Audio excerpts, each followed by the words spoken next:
তারপর গেছিলাম সৃজনের পিছন দিক করে। আর রাস্তাটা দেখো, মনে হচ্ছে পুরো কোনো গ্রামের ভিতর দিয়ে হাঁটছি।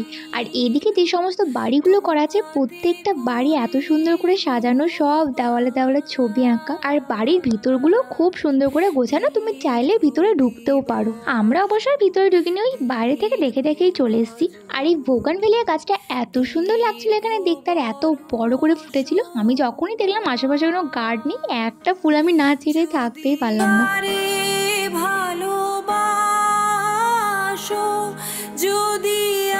আর এখানে বসেও দূর থেকে আরও একটা বাউলের গান শুনতে পাচ্ছিলাম। আচ্ছা, এই বাড়িটা ছিল দোতলা বাড়ি, আর এই বাড়িটার ভিতরে একমাত্র আমরা ঢুকেছিলাম। আর ভিতরটা পুরো এরকমভাবে সাজানো ছিল। এই যে সিঁড়ি, ওখানে কিন্তু তোমাকে জুতো খুলে তারপরে উপরে আসতে হবে। তো অনেককে দেখছিলাম জুতো খোলার আলিশার উপরেই উঠছে না। যাই হোক,